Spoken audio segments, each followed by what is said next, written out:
Good morning dear friends, मैं doctor Mahendra Sarang और स्वागत हमारे चैनल पे। एमए फाइनल के बच्चे जो एग्ज़ाम दे रहे हैं आरयू से, मत्स्य से, ब्रज यूनिवर्सिटी से और महाराजा गंगा सिंह से, वो ध्यान से देखें। शेखावाटी यूनिवर्सिटी के बच्चे भी विशेष रूप से देखें, क्योंकि मैं बहुत इंटरेस्टिंग ये वीडियो बनाने जा रहा हूँ जिसमें मैं दो राइटरों के बारे में डिस्कस करने जा रहा हूँ, टेड हगीज और वेस्टलैंड टी.एस. इलिट। प्रश्न कैसे आएगा? टेड हगीज का जो प्रश्न है, देखो मैंने 3 क्वेश्चन दिए यहाँ टेड हगीज के। इन तीनों के अलावा चौथा प्रश्न नहीं बनेगा, ये मैं गारंटी के साथ कह सकता हूँ। प्रश्न बनेगा या तो आपका discuss violence as a theme of Ted Hughes poetry. Ted Hughes की जो भी पोइट्री है, चाहे वो होक रोस्टिंग है, चाहे वो पाइक है, जो भी आपके सिलेबस में पोएम उन सारी पोएमों में वायलेंस ही झलकती है। अब उस वायलेंस को लेकर के इसमें प्रश्न पूछा जा सकता है, या फिर पूछा जाएगा comment upon the animal imaginary.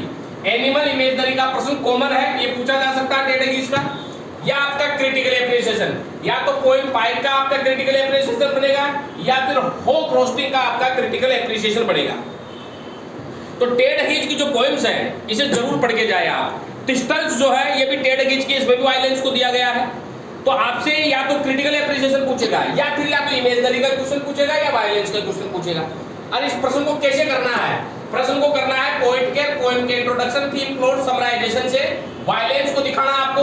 तो जब आप वायलेंस को दिखाओ तो टिस्टल्स का भी एग्जांपल देना है इसमें। और अच्छा रहे कि अगर आपको कुछ लाइनें याद हो, अगर लाइनें लिख करके आप दिखाओगे तो ज्यादा बेटर रहेगा। इसीलिए छोटी छोटी पोएम्स हो, रोस्टिंग हो, चाहे टिस्टल्स हो, चाहे पाइक हो, आप छोटी छोटी पोएम्स है उनको पढ़ करके आप इसमें दिखा सकते हो। फिर छठा पॉइंट आएगा आपके इसमें पॉइंट ग्रेट इमेजनरी स्किल्स, क्योंकि सारी ग्रेट, क्योंकि यहाँ पर आप होक रोस्टिंग देख लीजिए। होक रोस्टिंग में जो है बड़ी ग्रेट इमेजनरी का प्रयोग करता है कि वो किस प्रकार अपनी चोंच रगड़ता है और किस प्रकार वह अपने जो जानवर रहता है उसका चीर फाड़ करता है, कैसे निकल जाता है, कैसे बड़े पेड़ पर घोंसला बनाता है। पाइक मछली में वो एक्वेरियम में रखता है, फिर सारी मछलियों को वो एक मछली खा जाती है, उसका पेट फूल जाता है। ये इमेजनरी है। और इसी में मॉडर्निटी को बताया है कि ताकतवर आदमी कमजोर का शोषण करता है, जैसे कि उसने एक बड़ी मछली छोटी मछली को खा जाती है। तो इसमें आप इमेजनरी को बता सकते हो। पेस्टल ब्यूटी तो है ही सारी, क्योंकि होक रोस्टिंग का पाइक हो चाहे डिस्टल्स हो। और पोएट भी सटायर, मॉडर्निटी में इसमें सटायर करता है कि छोटा बड़ा आदमी जो है वो छोटे आदमी का शोषण करता है। और पोएट की थॉट एंड आइडियोलॉजी के बारे में जरूर ध्यान रखना, कंक्लूजन और क्रिटिकल कमेंट। लेकिन याद रखिएगा, आप जब भी इस पोएम का किसी भी पॉइंट में आप आंसर लिखोगे, बेटर रहेगा, सोने पे सुहागा रहेगा कि अगर आप पोएम की लाइनें लिख दें।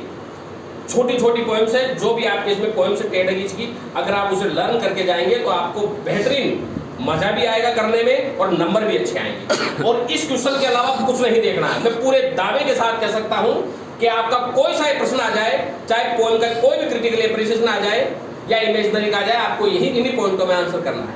अब चलते हैं अपन टी.एस. इलिट। देखो टी.एस. इलिट जो है वो एक बड़े फिलोसोफर के रूप में, ट्रांसलेटर के रूप में जाने जाते हैं। और टी.एस. इलिट की जो वेस्टलैंड है, जो 1922 में लिखी गई, वह 5 भागों में डिवाइडेड है, जिसमें जो है वो कई सारे चीज़ों की बात करता है, जिसमें वो थायराइसिस की बात करता है, जिसमें वो फायर सेरेमोन की बात करता है, जिसमें थंडर की बात करता है वो। और ये पूरी की पूरी आज की जो मॉडर्न संस्कृति है उसका मिरर है ये।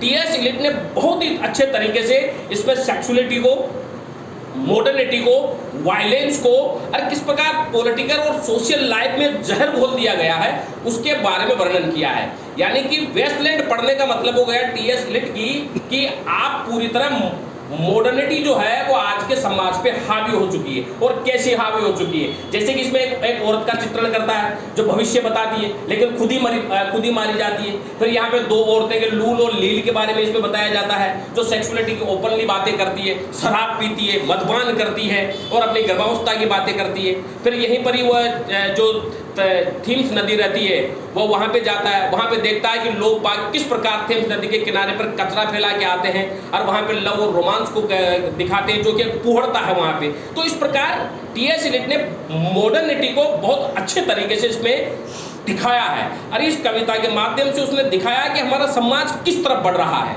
इसीलिए आप इस पोएम को, अच्छा रहेगा अगर लाइन टू लाइन पढ़ ले तो मजा आएगा लिखने का। आप पूरे के पूरे, क्योंकि 5 भागों का वर्णन करके आओगे तो आप जब इसका प्रश्न आएगा, प्रश्न यही आएंगे या तो पूछेगा discuss TS read handling of the theme of sexual failure in the wasteland, या पूछेगा राइट ए क्रिटिकल एप्रिसिएशन। अब इसका पोएम का इंट्रोडक्शन थीम प्लॉट समराइजेशन से वेस्टलैंड के 5 भागों में एक्सप्लेन करना है। छठा पॉइंट है वेस्टलैंड क्रिटिसाइज मॉडर्निटी, फ्रूटिलिटी और सेक्सुअलिटी।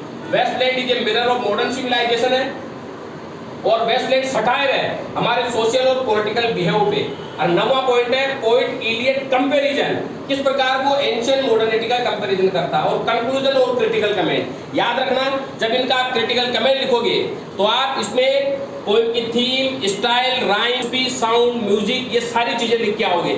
10 से 12 पॉइंट लिखे जाते हैं क्रिटिकल कमेंट में और एक एक लाइन में लिखे जाते हैं। तो ये एक पूरा ओवरव्यू है, अगर इस तरह से करके आओगे तो बेटर फायदा मिलेगा और अच्छे नंबर आएंगे। अब जिन छात्रों के पास में अगर ये मैटर नहीं है वो मैटर यहाँ से ले सकते हैं, उन्हें बहुत कम रेट में यहाँ से मैटर मिल जाएगा जो बहुत फायदेमंद होगा। जिन छात्रों को नोट्स की जरूरत है वो नोट्स ले सकते हैं। मेरे फोन नंबर है 9928669902 और 8963043837। Thank you.